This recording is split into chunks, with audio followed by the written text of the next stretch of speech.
Stand by, stand by.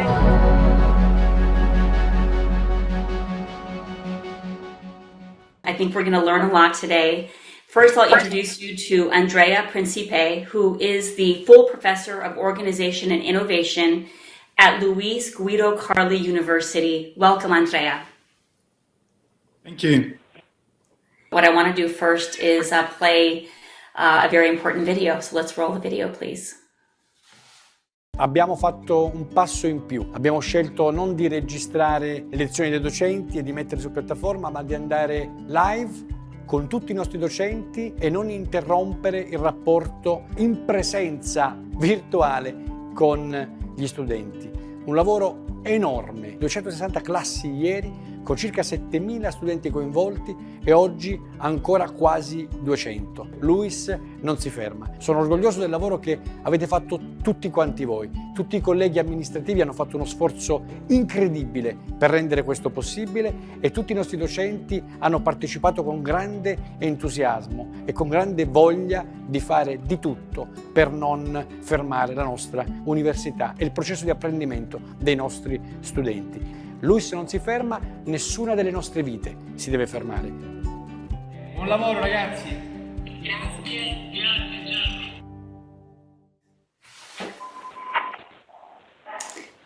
Andrea, welcome. Great to have you here. And I think I want to start off first with what everyone is thinking, which is, wow, this is a tough time across the world, but especially in Italy. And our thoughts are with you, with your students, with your leaders. How are you holding up? Well, we are holding up very well, I must say. As we heard from the short video clip that we just watched together, where our general manager, Gianni Lostotto, is starring, we have decided to continue to teach, to assess, to educate our students with a specific aim to, say, keep a promise with the students themselves. So we wanted to maintain what we promised to them when we signed with them the learning agreement when students decided to enroll at Luis University. And so I guess a different way of saying it is that we are sticking to our own routines to offer a kind of anchoring, in this case, an intellectual anchoring to students for sure, but also to academic staff and to the admin staff, so that they could, keep going with their lives, keep going with their educational journey. So it may seem a bit paradoxical, but to face this era of disruption, it's always good to have something that continues, something very firm, a kind of anchor. And I do think that our effort to continue our activity as educator is paying back very well. So you already were underway with a digital strategy. How have your learnings over the last few weeks maybe impacted some of your thinking or that plan? Let me just try to address this question by referring to an anecdote. It's Wednesday, March the 4th, it's 5 p.m. The general manager and myself are sitting in what then we call the war room of Luis University. And we were to decide what to do next, in fact, the following day, because we heard rumors that the Italian government was going to shut down universities across Italy. The one in the north had already been shut down. I was receiving phone calls from rectors, fellow rectors were telling me that they were going to postpone any decisions until the following week. And it was great because the general manager came to me and suggested we should not postpone anything. Let's maintain continuity. Our IT infrastructure is reliable. The platform is going to work. So basically overnight, we managed to accelerate our digital transformation plan because the following day, on Thursday, the 5th, 8 o'clock in the morning, we were 100% online. So again, we compressed, we accelerated the pace of implementation of our digital transformation plan. So just to give you a few numbers, day one, we had no students, on the 5th of March, we had no students coming to campus, but all professors were there. Day 4, we only had 20 professors on campus. Day 8, no professors whatsoever. So just to give you an idea of the timing that we managed to compress, to again keep continuity, maintain continuity, but at the same time implement digital transformation plan. It's going on. Just to give you a few other numbers, since March 5th, we've been running 3,000 classes, literally entertaining more than 10,000 students, involving 500 professors.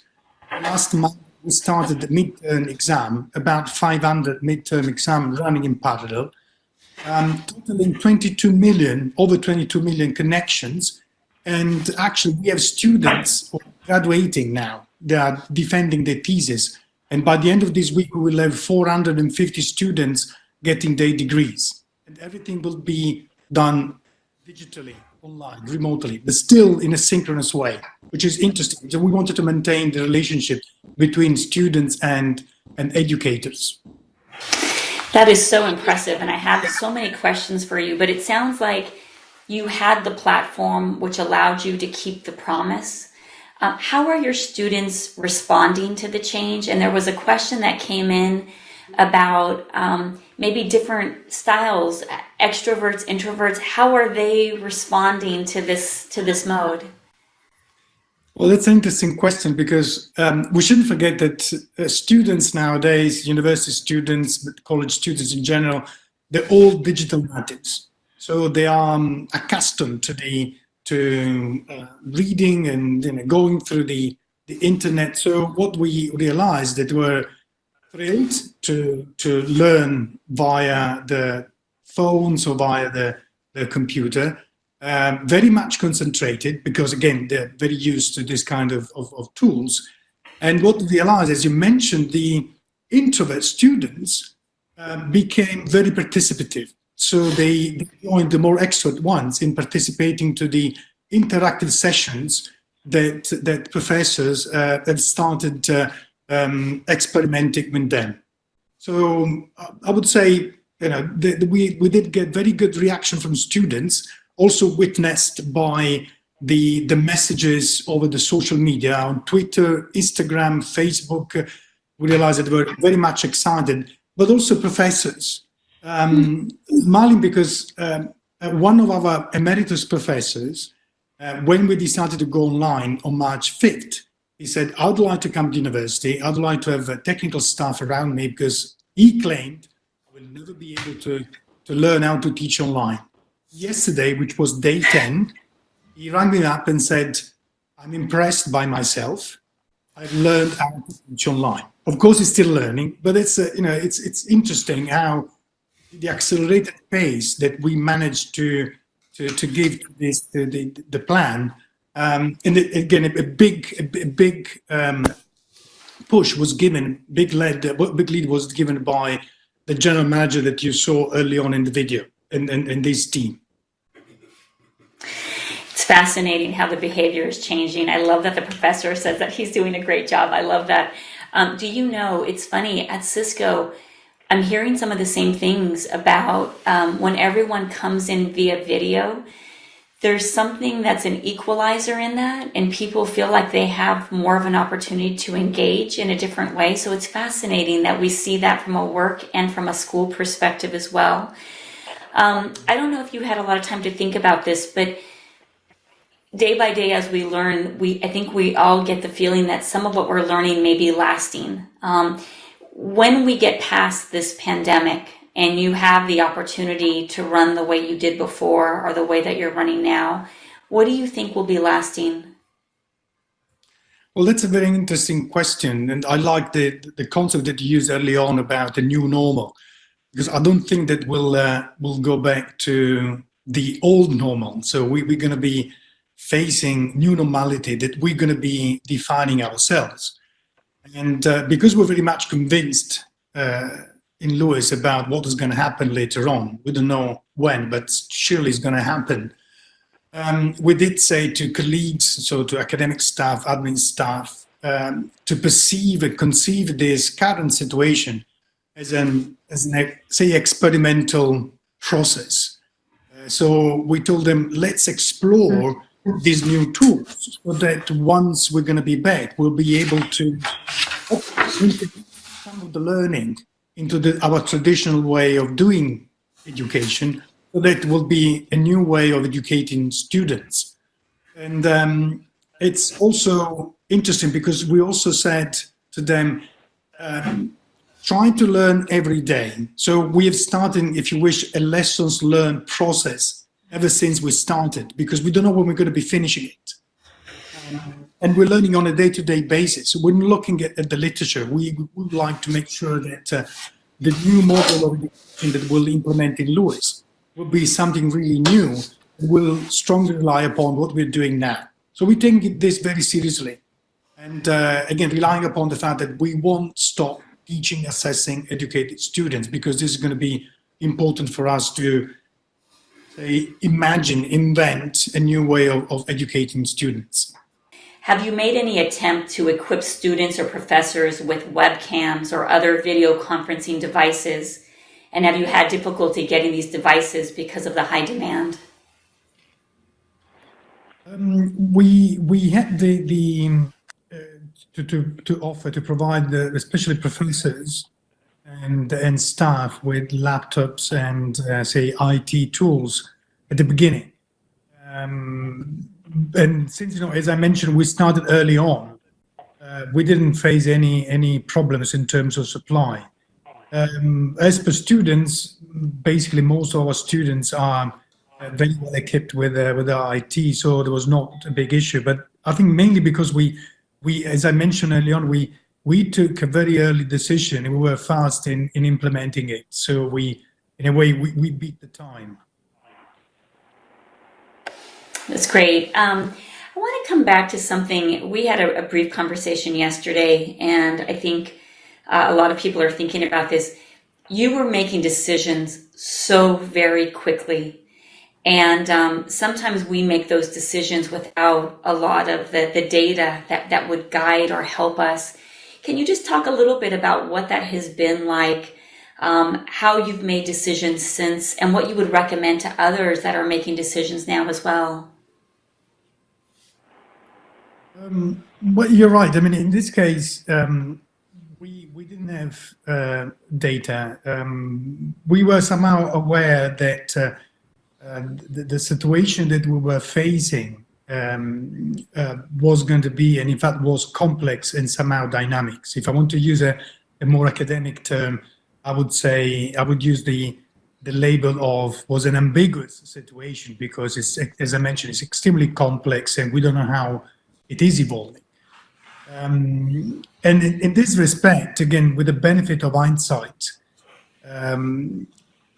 decided to do quite a bit of an overshooting in terms of, again, going online overnight and not to stop anything, basically, but basically moving from one traditional, say, technology to a, which is the video technology, the traditional way of doing teaching, doing education, to a digital one, did pay off. So overshooting, although it was difficult to envisage, and again, the general manager at that time was very much right in suggesting the way the route to pursue, the route to follow.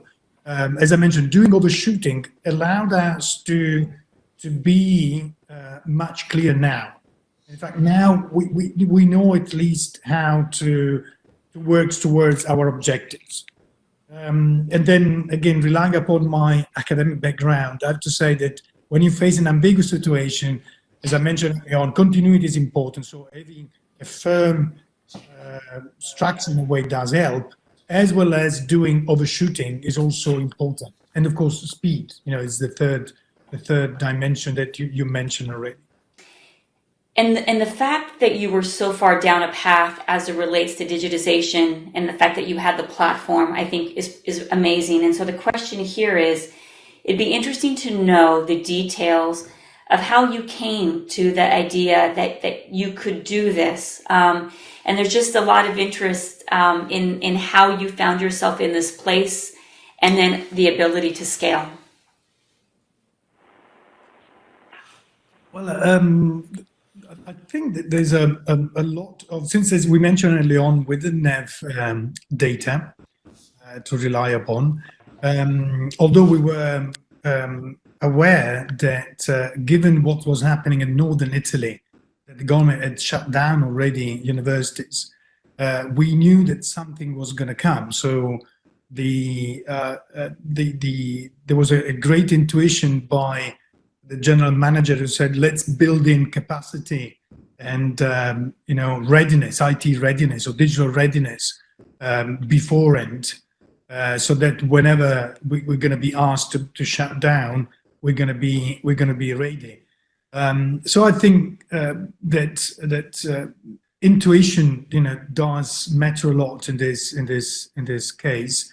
But also just to elaborate further what you mentioned, what you asked, I think that the teamwork is fundamental. And when I say teamwork, it has to do with what the IT, the digital team of Lewis did, together with professors and students, because we are, as I mentioned, we're doing lessons learned basically every day. So we're trying to get input information, how to improve, how to refine, how to do the finesse of the platform that we are being used. And I can tell you, I must confess, every now and then I step in virtual classroom, this fantastic virtual environment. I greet students, I greet professors, and early this morning we had a thesis defense session and stepped in 9 o'clock in the morning.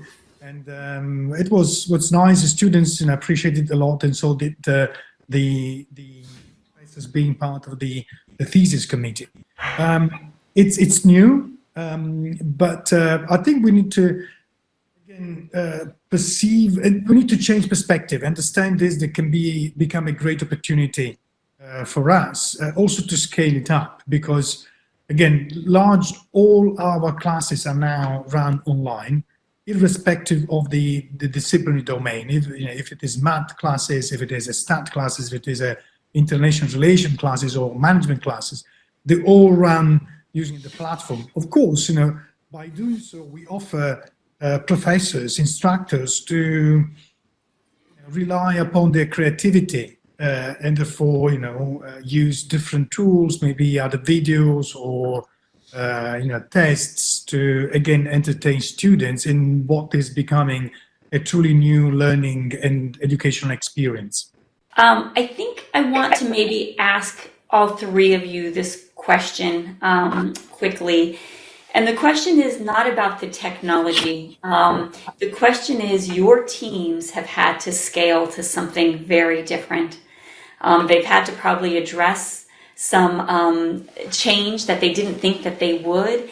How are you managing your teams, and any tips that you have for how to navigate through such an intense time? Well, we are applying the traditional, if you wish, management tools. So it's everyday management team meeting and written reports to keep going to pursue the learning cycle of the lessons learned that I mentioned early on. But there is another important dimension which I'd like to stress, because if this is an experiment, it's an experiential situation for all of us. We're exploring new way of delivering education. Then it means that also both professors and staff needs new skills. So since now everybody's working from home, what's happening that more staff is being involved into these initiatives, and they are learning new skills that will be possibly and hopefully important later on when we'll be out of this situation. So is a kind of retraining, smooth retraining of the staff while we're experimenting this this new way of educating students. So there's no, if you wish, formal training or skilling or reskilling program. It's something which is happening while we are doing this experimentation. I think there's a final question, a quick final question to Cads and Andrea around, for those that are not where you are and are trying to scale quickly, would you have a quick piece of advice? And Cads, I'll start with you. There's one important issue that did emerge while we're discussing today, is that giving people technology skills is an important dimension, but we also have to offer them, trust and autonomy, because one of the dark side of working from home is overworking. Yes. And the other side is that the bright side is become extremely productive. So it is important to also to rethink how we manage HR or human capital, as we want to call it, across industries. And again, this is a great learning opportunity for all of us to rethink how we do things and how we do business, education, telemedicine, whatever. I think we've also learned that in the short term, it's so powerful for us to keep experimenting, to capture the lessons that we're learning, to take care of our people, to ensure that we're not working around the clock, and to continue to share. And so on that note, thank you all very much. Appreciate it.